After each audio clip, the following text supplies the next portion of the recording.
Oh, here. I want to watch how the world's wealthiest people travel by Wendover because I want to know about how I travel. That's right, folks. I want to learn about how people like me travel. There are roughly 295,450 people with at least $30 million. Such individuals, referred to as ultra-high net worth, represent about 0.0037% of the human population, yet they hold about a third, $35 trillion, of the world's wealth.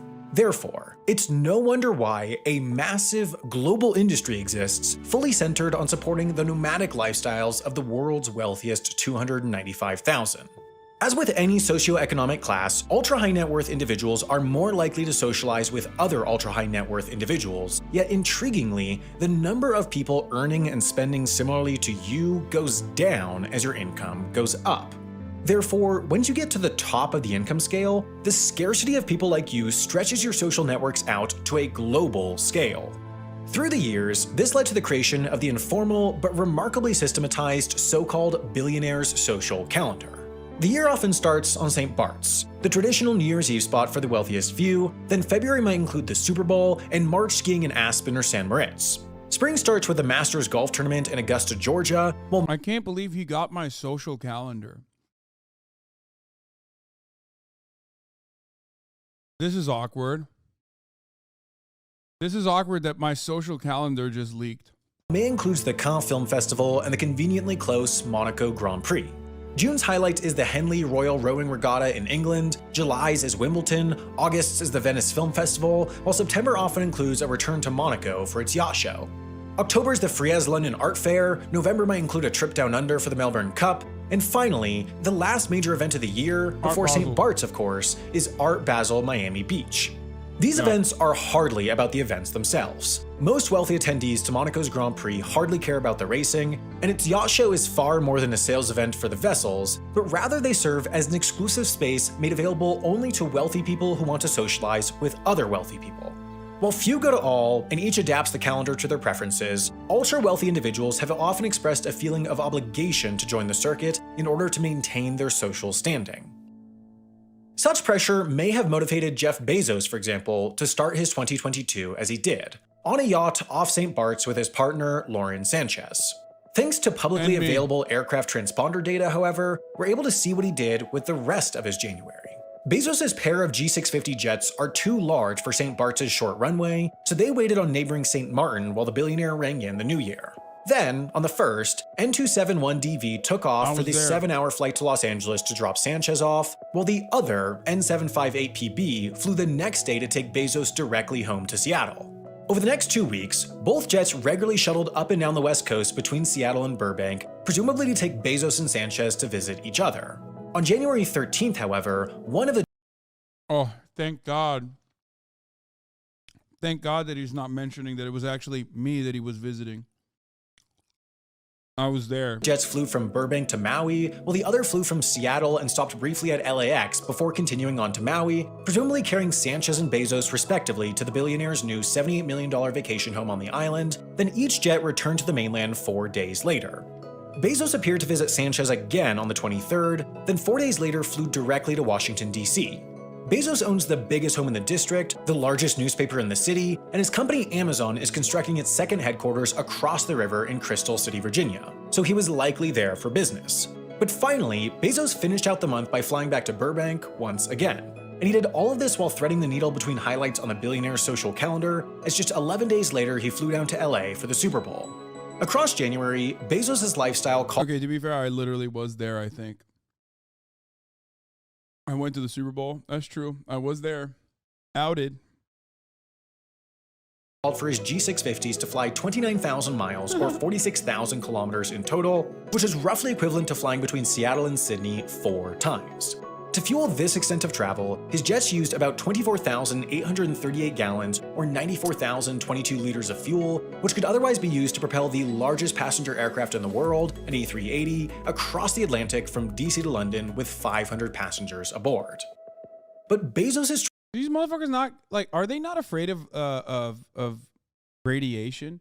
Isn't that like a concern for people who have been working on planes their whole lives and shit? I don't get it. Like, how are you going to fucking fly this much?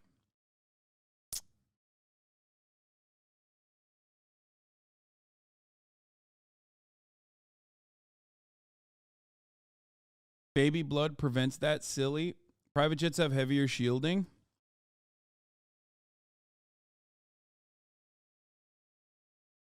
It's not as bad as you think. The Earth's magnetosphere still extends in the space. I thought that there was an actual problem. Was that a paid trip with your boss? No, man, you fucking idiot. I'm obviously joking. Holy shit. The joke is that people unironically think I'm as powerful as Jeff Bezos or as rich as any of these fucking fools when I literally sit here every fucking morning and scream about the same shit every fucking day. That's the joke.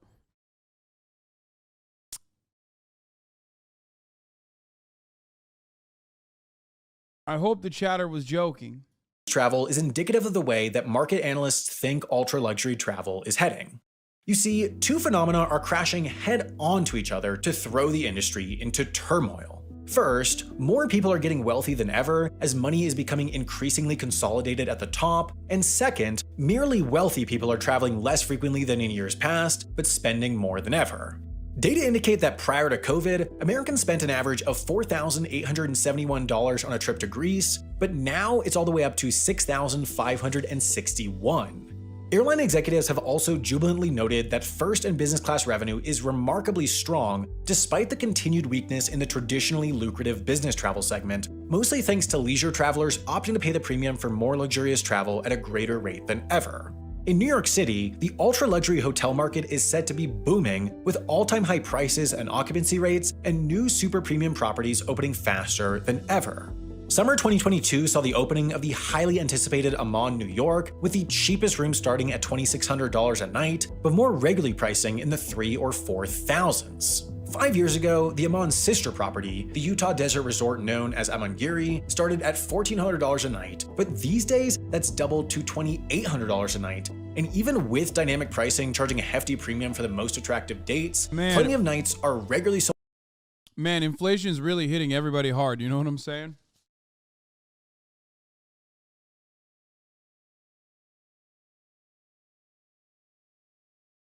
Inflation is really hitting the most vulnerable the worst. You know what I'm talking about? These guys, not you, chatter, who now has to face their landlord. It is a thing. A flight from LA to New York is about the same as a chest x-ray scan. Called it. Hold on, let's continue with this. Sold out even many months in advance. And of course, for those lucky enough to get a booking at resorts like the Amangiri, they need a way to get there, so it's no wonder why 2021 saw an all-time record high number of private jet flights, 3.3 million globally. This tremendous growth was in large part enabled by the propagation of the on-demand charter business model. Companies like Wheels Up, NetJets, and XO have revolutionized the industry by simplifying one-off charters of private jets, which makes the means of travel far more achievable for the twice-a-year wealthy leisure traveler. These private jets are serviced by fixed-based operators, which essentially act as private terminals for hire, and these are also observing record traffic, leading to more FBOs being developed, which is pushing up prices for airport real estate and hangars to an all-time high as well. So, as the industry has grown as large as ever, it's simultaneously more expensive than ever and more frustrating than ever to get access to a private jet. Essentially, across the ultra-luxury travel segment, there's a capacity crunch. More people than ever are willing to pay more for a night in a top hotel than most do for a month of rent, or more for a 2-hour private flight than most pay for their cars. The pace of industry growth is outmatched by the growth in demand for the segment. The incredible consequence is that the super wealthy have pushed the ultra wealthy out from their traditional stomping grounds. Yes, I have been on a private jet.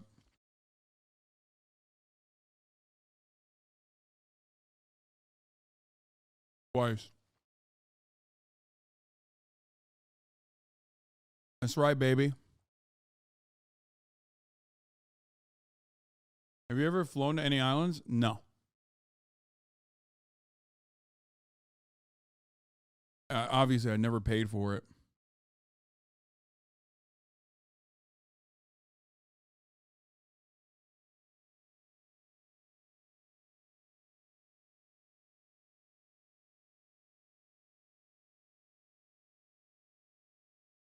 Oh, you were that guy on the private jet looking back at the shocked Pikachu face in that pic? Yes.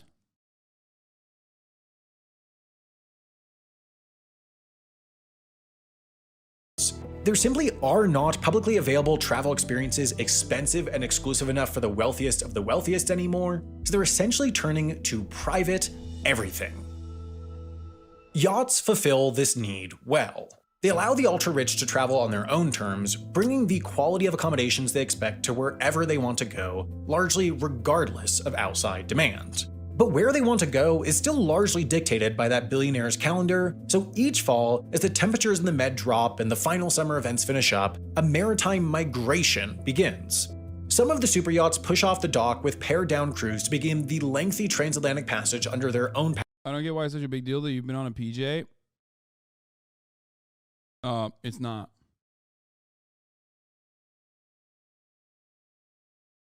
It isn't. People just like to make a bigger deal out of things that are fucking, you know, otherwise things that people would never get mad at.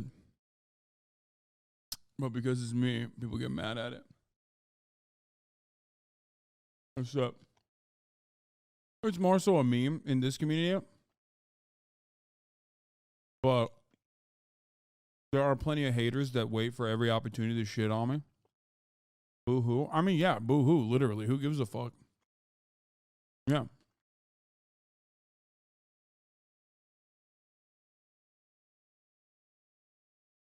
Power, and while most yachts are capable of taking on most ocean crossings, it's an expensive, impractical, and dangerous endeavor.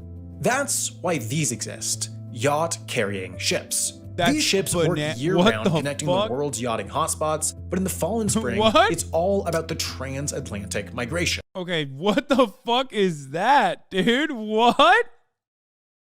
It's a boat, man. What?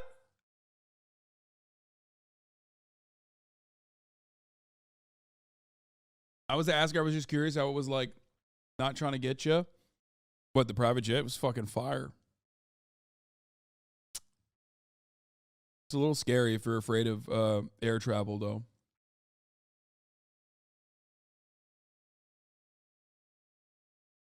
It also gave this great meme. Yeah, that is a great meme. Why don't you buy a yacht, a small practical one, not ships? Why the fuck? What the fuck would I do with a yacht, bro? Shove it in my ass? What do you want? What do you mean? First of all, I'm not that rich. Like, I'm rich, but not buy a fucking yacht rich. That's number one. And two, what am I supposed to do? I stream fucking 10 hours a day. I hate the ocean, and I literally spend all of my time here with you. Fuck am I gonna do with a yacht, brother? Here's the reality, okay? Obviously, I'm a profoundly fortunate individual, but I still make my fucking, my wealth off of my own labor. You know what I mean? You're not going to fucking give me money if I'm not streaming. My money doesn't make its own money like these guys do. You can say labor all you want, but it is functionally true. I'm talking about, you know, fundamentally. I stop streaming tomorrow, you know, I don't make money. Billionaires don't have to work. I still have to serve you the top of the hour ad break. You know? Because at the top of the hour, there's still a 6-second ad break. If you no longer want to see those ads, all you need to do is subscribe, which you can do for $5 or for free with a Twitch Prime. Motherfuckers in chat don't realize streaming is actually labor. No, because they are brain broken into thinking that work and labor is supposed to be awful and grueling and make you sad, okay? So when they see someone living like the sweetest life possible, and I do recognize that, okay? They go, that's not work, that's crazy. You have to literally fucking toil the land to be a laborer. It's just dumb, but you know, it is what it is.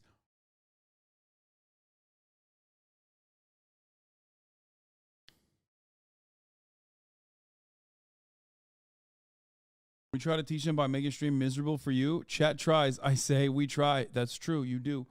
Also, you should try subscribing at the top of the hour in order not to see the fucking ads. That's right, because the ad break is coming. You can also get gifted a sub if you're lucky. Here's the 1 minute ad break now. Every capitalist favorite socialist. My favorite streamer too, though. I don't think I'm every capitalist favorite socialist. I would go so far as to say that I am not exactly well liked or loved by a lot of people who are, outwardly advocating for capitalism.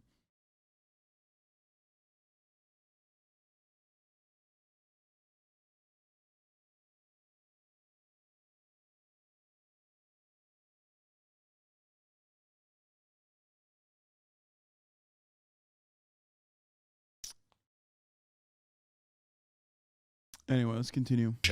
So, at the end of the Med season, a deluge of vessels descend on yachting hubs like Genoa, Italy, and Palma de Mallorca, Spain, to load up on one of these vessels, their owners paying up to $100,000 for the convenience. Upon arrival in the Caribbean, their owners can once again access their yachts, providing convenient access to... You can make it. They're supporting your rise. Chat is literally allowing you to be here, of course. It's like you have no idea or don't care. Yeah, I don't. I have no idea and don't care. That's why I always talk about how much I love my community. Winter events like Art Basel Miami and New Year's on St. Bart's. As with every other segment of the industry, however, the superyacht industry is growing faster than ever, meaning what was previously a refuge from the constraints of land is finding itself increasingly stuck out at sea. Take, for instance, a berth at the Yacht Club de Monaco. First and foremost, it'll cost you. During the summer season, a night will cost the shortest vessels $275, but if you'd like to dock the same boat during the Monaco Grand Prix, the price skyrockets to over $16,500 a night. To get one of the few spots that can fit the largest 60 or 70 meter vessels, it'll cost $73,000 a night. But even then, the clubhouse building blocks the view of the track, so to actually see the race, this fee includes access for two to the building itself. But cost is hardly the issue here. Rather, it's club membership, which requires that you were first sponsored by a member, then approved by the admissions committee. Once in, to secure a spot during the Med season, berth reservations have to be booked months in advance. But for the only event that parallels the Grand Prix in exclusivity, the yacht show, just getting a berth is only half the battle. When showing your super yacht off to other attendees... Wait, Ethan just texted me back.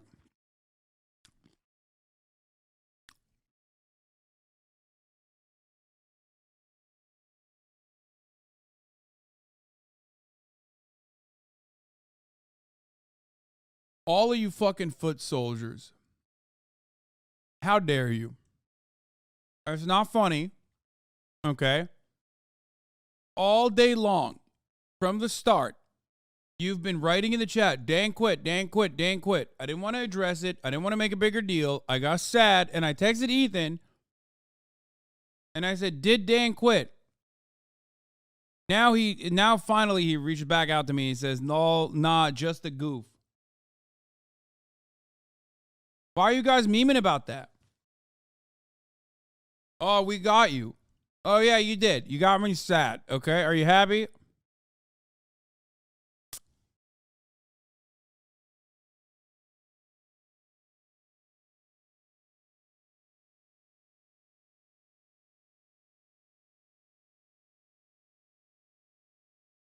Anyway, the best spot to dock is here, across the way, so onlookers can take in the full profile of the vessel rather than just its rear.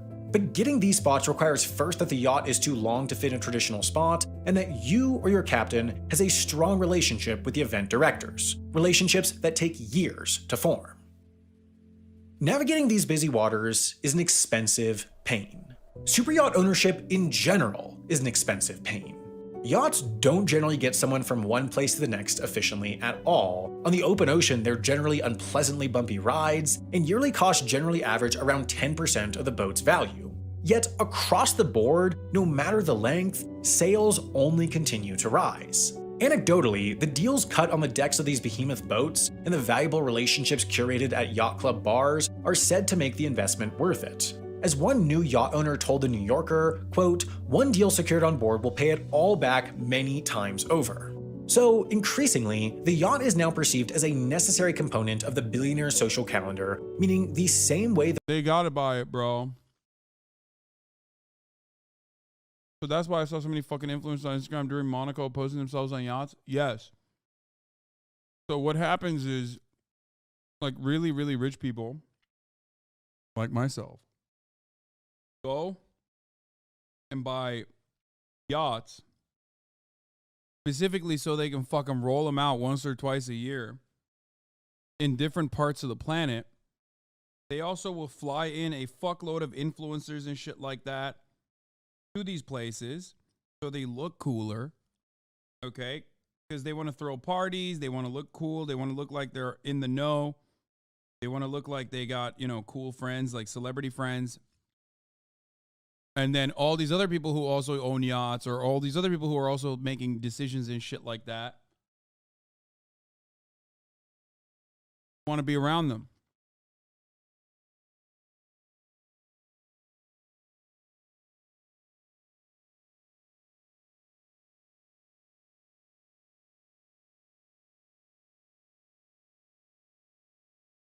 That's it. Saying they when he means we. Oh, sorry. Yes, I meant we. Do it. The wealthiest few are feeling about private aviation and ultra-luxury hotels now extends to the yachting world as well. In response, the ultra-wealthy are getting more creative. Over the past 5 years, just as overall sales and superyacht builds have risen, the number of superyachts over 40 meters being refitted has nearly doubled. More often than not, refitting means a visit to a boatyard for minor alterations. Sometimes though, these refits are major, which reflects a growing trend, the rise of the expedition yacht. With traditional waters busier than ever and the experiential economy as big as ever, billionaires are rebuilding and buying superyachts capable of taking on more adventurous trips, be it sojourns into the Arctic or lengthy remote prowls across the Pacific. At the extreme end of this trend is a former Soviet icebreaker now rebuilt as an equally tough and luxurious expedition yacht called Legend. On the other, experiential yachting firms have popped up that create World War II battle simulations in the Pacific for bored kids, or set up temporary restaurants on sandbars in the middle of the Maldives. The trend towards exploration and expedition isn't just a superyacht thing either. At the same time that increasingly numerous millionaires are pushing the ultra-wealthy away from their old stops, okay, I'm gonna be honest. Out of all the shit that we've seen so far, that's the only thing that I would consider kind of cool. Like, literally everything we've seen thus far is bullshit. Like, oh yeah, you go to Monaco for a party. It's literally just like the same fucking party you could throw anywhere else. But expedition sounds kind of fire. I'm not gonna lie.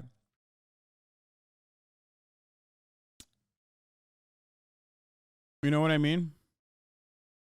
Like you go like to the Arctic Circle or some shit. No, it isn't cool. It's horrible for the environment.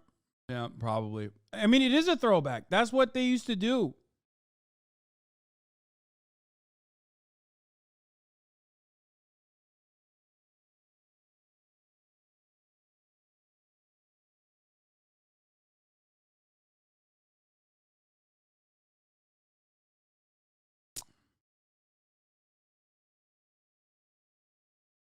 What do you mean they go to space now? I know.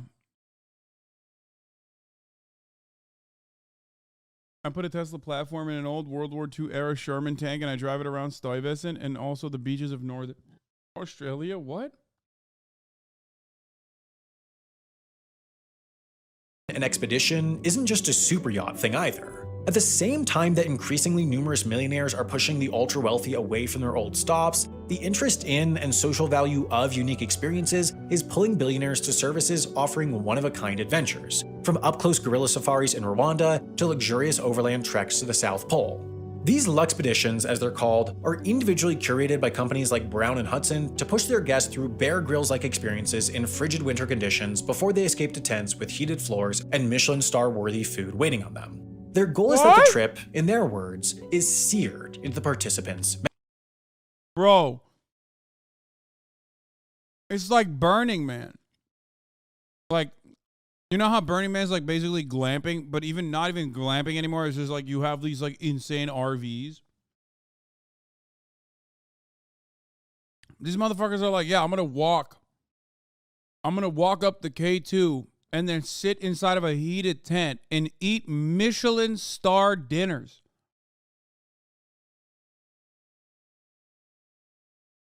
Yeah, so bored I pretend to be poor.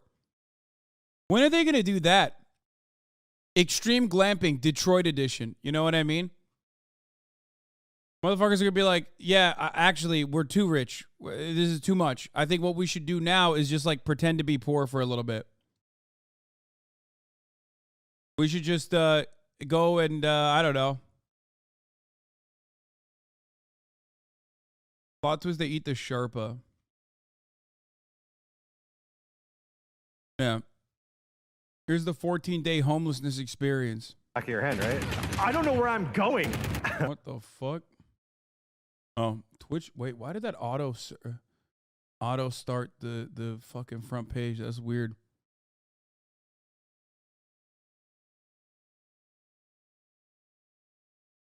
Shit camp?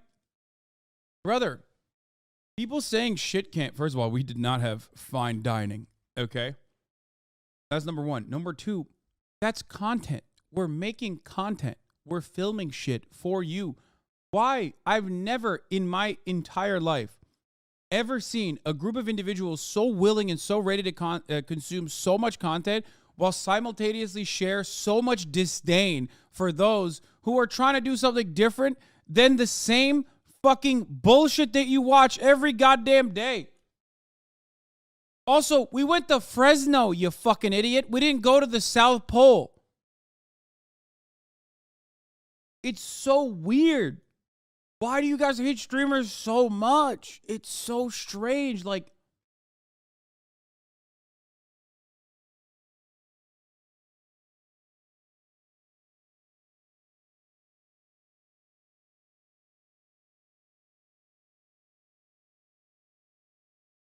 these guys are not doing it so they can share this experience with other people. They're not doing it with other like people and filming it and making content out of it.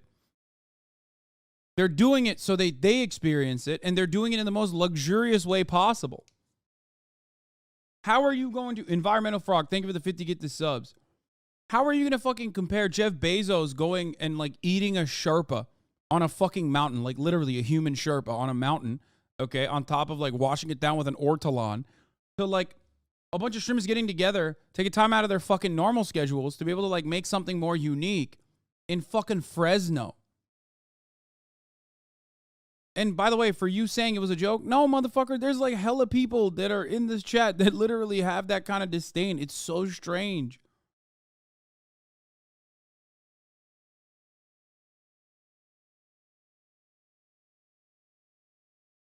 $50 big ones from Environmental Frog. There's a chapter in what?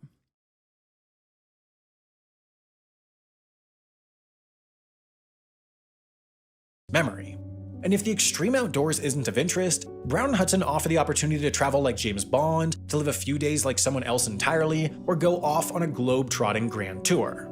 For the ultra-wealthy, the options are really endless. As long as it's legal, said one representative of a referral-only travel service, they'll do anything for a client. Bespoke traveling for the billionaire class is booming, and as long as the traveler gets a good story out of the experience, or the ability to brag about visiting the Salar Uyundi Desert in Bolivia, or the most rural reaches of Sudan before any of their friends, they'll keep paying well into the hundreds of thousands for it. But of course, the true top of the market is what we don't know about yet. Increasingly, wealthy people are traveling to be seen, either in person or on social media.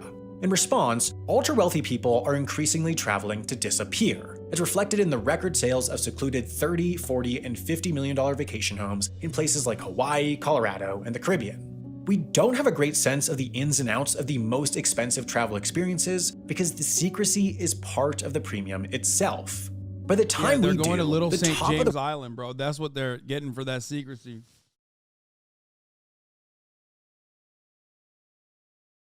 God damn, brother. There was a camp called White Ocean at Burning Man that offered luxurious packages for the super wealthy. I worked at a 5-star hotel. We were always told to comply with guest wishes unless it was unethical. That's vague. The wealth pyramid will have moved onto something else, always staying one step ahead of the merely wealthy. If you want to learn more about the yachting world, and specifically how builders are managing to design ever larger and more luxurious yachts, I'd recommend checking out this episode of the show Ultimate Processes on CuriosityStream. Tens of thousands. They're going to go to the sun next? I wish.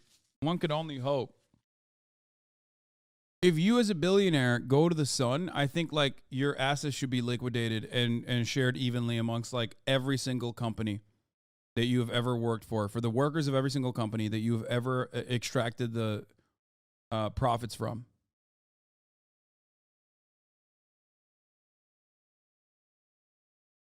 I'm just saying, I think that would be a pretty good and adequate way to deal with it.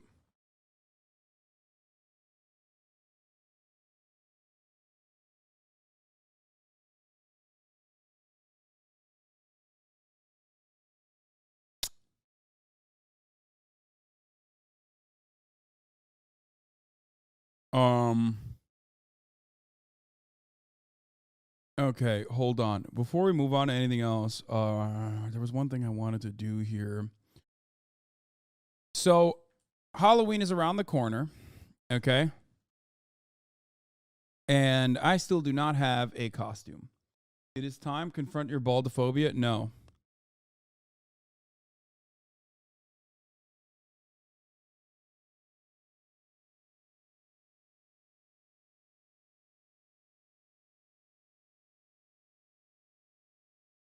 Hold on one second.